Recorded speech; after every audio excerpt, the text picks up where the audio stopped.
ಎಲ್ರಿಗೂ ನಮಸ್ಕಾರ. ನಮ್ಮ ಅಡುಗೆ ಚಾನೆಲ್ಗೆ ಸ್ವಾಗತ. ಇವತ್ತಿನ ವಿಶೇಷ ರುಚಿಕರವಾಗಿರೋ ಸಾರಿನ ರೆಸಿಪಿ. ಇಡ್ಲಿ ಅನ್ನದ ಜೊತೆಗೆ, ದೋಸೆ, ಉದ್ದಿನ ವಡೆ ಜೊತೆಗೆ ಚೆನ್ನಾಗಿರುತ್ತೆ. ಮುಖ್ಯವಾಗಿ ಇದನ್ನು ಮಾಡಲಿಕ್ಕೆ ತೊಗರಿ ಬೇಳೆ ಆಗಲಿ, ಕಾಯಿ ಮಸಾಲ ಆಗಲಿ ರುಬ್ಬಾಗ್ತಾ ಇಲ್ಲ. ತುಂಬಾ ರುಚಿಯಾಗಿತ್ತು. ತಿಂದ ಮೇಲೆ ವಾಯ್ಸ್ ಓವರ್ನ ಕೊಟ್ಟಿರೋದು. ಮೊದಲನೇ ಸ್ಟೆಪ್ಪಲ್ಲಿ ಬಾಣಲೆ ಇಟ್ಕೊಂಡಿದ್ದೀನಿ. 1-2 ಚಮಚದಷ್ಟು ಎಣ್ಣೆ, ಕಟ್ ಮಾಡಿ ಇಟ್ಕೊಂಡಿರೋ ಈರುಳ್ಳಿ, 2 ಮೀಡಿಯಮ್ ಸೈಜ್ ಈರುಳ್ಳಿನ ಉಪಯೋಗ ಮಾಡ್ತಾ ಇದ್ದೀನಿ. ಬೆಳ್ಳುಳ್ಳಿ ಎಸಳು 4-5 ಅಷ್ಟು. ಈಗ ಈರುಳ್ಳಿ ಸ್ವಲ್ಪ ಮಟ್ಟಕ್ಕಷ್ಟು ಕೆಂಪಾಗಬೇಕು, ಹೊಂಬಣ್ಣ ಬರಬೇಕು, ಹಸಿ ವಾಸನೆ ಹೋಗಬೇಕು, ಅಲ್ಲಿವರೆಗೂ ಬೇಯಿಸ್ಕೋಬೇಕು. 2-3 ನಿಮಿಷ ಮೀಡಿಯಮ್ ಫ್ಲೇಮ್ನಲ್ಲಿ ಬೇಯಿಸ್ಕೊಂಡ್ರೆ ಸಾಕಾಗುತ್ತೆ. 2-3 ನಿಮಿಷ ಆದಮೇಲೆ ಈರುಳ್ಳಿ ಹೊಂಬಣ್ಣ ಬಂದಿದೆ, ಹಸಿ ವಾಸನೆ ಕೂಡ ಹೋಗಿದೆ. ಕಟ್ ಮಾಡಿ ಇಟ್ಕೊಂಡಿರೋ 1 ದೊಡ್ಡ ಟೊಮ್ಯಾಟೊ, ಚೆನ್ನಾಗಿ ಹಣ್ಣಾಗಿರೋದು. ಇದು ಕಟ್ ಮಾಡಿ ಇಟ್ಕೊಂಡಿರೋ ಸೋರೆಕಾಯಿ. ಸುಮಾರು 1/4 kg ಸೋರೆಕಾಯಿನ ಉಪಯೋಗ ಮಾಡ್ತಾಯಿದ್ದೀನಿ. ಎಳೆ ಸೋರೆಕಾಯಿ ಇತ್ತು, ಅದಕ್ಕೋಸ್ಕರವಾಗಿ ಸಿಪ್ಪೆ ಆಗಲಿ ಬೀಜನಾಗಲಿ ತೆಗೆದಿಲ್ಲ. ಸೋರೆಕಾಯಿಗೆ ಬದಲಾಗಿ ಸಿಹಿ ಕುಂಬಳಕಾಯಿನ ಉಪಯೋಗ ಮಾಡ್ಬೋದು.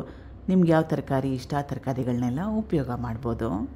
ಹುಣಸೆ ಹಣ್ಣು ಸಣ್ಣ ಲಿಂಬೆಹಣ್ಣು ಗಾತ್ರದಷ್ಟು ಕಲಿಸ್ಕೋಬೇಕು. ನೀರನ್ನ ಸೇರಿಸ್ಕೊಳ್ತಾ ಇದ್ದೀನಿ, ಸುಮಾರು 1 ಲೀಟ್ರಷ್ಟು ನೀರು. ನೀರನ್ನ ಹಾಕ್ಕೊಂಡ್ಮೇಲೆ ಸೋರೆಕಾಯಿ ಎಲ್ಲ ಮೆತ್ತಗಾಗಬೇಕು, ಅಲ್ಲಿವರೆಗೂ ಬೇಯಿಸ್ಕೋಬೇಕು. ಸುಮಾರು 7-8 ನಿಮಿಷ ಬೇಕಾಗುತ್ತೆ. ಗ್ಯಾಸ್ ಸ್ಟವ್ನ ಬೇಕಿದ್ರೆ ಮೀಡಿಯಮ್ ಟು ಹೈ ಫ್ಲೇಮ್ನಲ್ಲಿ ಇಟ್ಕೋಬೋದು. 7-8 ನಿಮಿಷ ಆದಮೇಲೆ ಸೋರೆಕಾಯಿ ಎಲ್ಲ ಪದಾರ್ಥಗಳು ಚೆನ್ನಾಗಿ ಬೆಂದಿದೆ, ಮೆತ್ತಗಾಗಿದೆ. ನೀರನ್ನ ಸಂಪೂರ್ಣವಾಗಿ ಬಸ್ದು ಬಿಡಬೇಕು, ತೆಗೆದು ಬಿಡಬೇಕು. ತುಂಬಾ ಜಾಸ್ತಿ ಬಿಸಿ ಇದೆ, ತಣ್ಣಗಾಗಲಿ. ತಣ್ಣಗಾದ್ಮೇಲೆ ಮುಂದಿನ ಸ್ಟೆಪ್ನ ಮಾಡ್ಕೊಳ್ಳೋಣ. ಈಗ ಬೇಯಿಸಿಟ್ಕೊಂಡಿರೋ ತರಕಾರಿಗಳೆಲ್ಲ ತಣ್ಣಗಾಗಿದೆ. ರುಬ್ಕೊಳ್ತಾ ಇದ್ದೀನಿ ಮಿಕ್ಸಿ ಜಾರ್ಗೆ ಸೇರಿಸ್ಕೊಂಡು. ಬೇಕಿದ್ರೆ ಸ್ವಲ್ಪ ನೀರನ್ನ ಹಾಕ್ಕೋಬೋದು. ರುಬ್ಕೊಂಡಿದ್ದಾಗಿದೆ.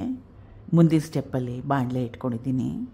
1-2 ಚಮಚದಷ್ಟು ಎಣ್ಣೆ, ಸಾಸಿವೆ ಸಣ್ಣ ಚಮಚದಲ್ಲಿ 1 ಚಮಚದಷ್ಟು, ಸಣ್ಣದಾಗಿ ಕಟ್ ಮಾಡಿ ಇಟ್ಕೊಂಡಿರೋ 1 ಮೀಡಿಯಮ್ ಸೈಜ್ ಈರುಳ್ಳಿ, ಕರಿಬೇವಿನ ಎಲೆಗಳು, ಒಣಮೆಣಸಿನಕಾಯಿ. ಈರುಳ್ಳಿ ಈಗ ಚೆನ್ನಾಗಿ ಕೆಂಪಾಗಬೇಕು, ಹೊಂಬಣ್ಣ ಬರಬೇಕು. ಒಗ್ಗರಣೆಯಲ್ಲಿ ಈರುಳ್ಳಿನ ಚೆನ್ನಾಗಿ ಬೇಯಿಸ್ಕೊಂಡು ಒಗ್ಗರಣೆ ಹಾಕ್ಕೊಂಡ್ರೆ ತುಂಬಾ ಟೇಸ್ಟಿಯಾಗಿರುತ್ತೆ. ಒಗ್ಗರಣೆ ಬೆಂದಿದೆ. ರುಬ್ಬಿಟ್ಕೊಂಡಿದ್ನಲ್ಲ ಅದು. ಅದೇ ಜಾರ್ಗೆ ಸ್ವಲ್ಪ ನೀರನ್ನ ಹಾಕ್ಕೊಂಡು ಉಪಯೋಗ ಮಾಡ್ತಾಯಿದ್ದೀನಿ. ಇದು ಬೇಯಿಸಿಟ್ಕೊಂಡಿರೋ ನೀರನ್ನ ತೆಗೆದಿಟ್ಟಿದ್ನಲ್ಲ, ನೀರನ್ನ ಬಸ್ತಿಟ್ಟಿದ್ನಲ್ಲ ಅದು.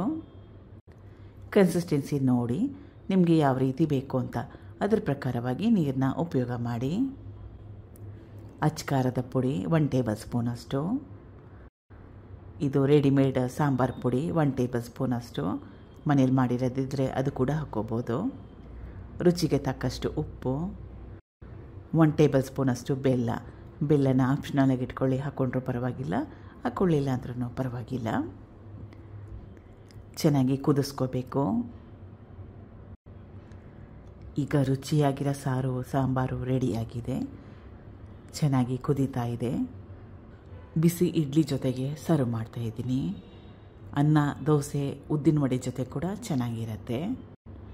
ಟ್ರೈ ಮಾಡಿ ನೋಡಿ ಒಂದು ಸಲ. Thank you for watching. ಧನ್ಯವಾದ.